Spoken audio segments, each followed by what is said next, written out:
नमस्ते मित्रांनो, लग्नाची बेडी या मालिकेच्या होणाऱ्या पुढील भागामध्ये आपल्याला असं पाहायला मिळणार आहे की इकडे आयुष आणि अन्वी ज्या हॉटेलमध्ये गुपचूप भेटायला आलेले असतात त्याच हॉटेलमध्ये सिंधू आणि राघवने शकुंतलाला सुद्धा भेटायला बोलवलेले असते आणि शकुंतला आयुष आणि अन्वीला तिथं पाहते आणि ती मुद्दामून रुक्मिणीची इज्जत काढण्यासाठी रुक्मिणीला तिथं बोलून घेते आणि मुद्दामून ती रुक्मिणीला असं बोलते की हे बघा यांचे संस्कार, ही बाई बाहेर संस्काराच्या गोष्टी करत फिरते आणि स्वतःच्या घरामध्ये मात्र अंधार आहे।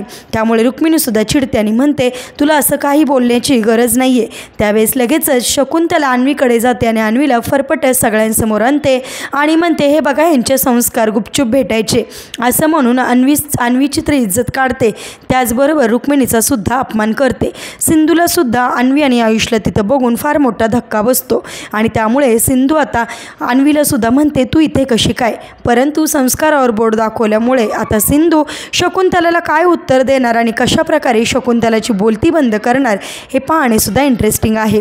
असेच मालिकेच्या पुढील अपडेट्ससाठी तुम्ही आपल्या रंजक मराठी चॅनलला नक्की सबस्क्राईब करा। थँक्यू।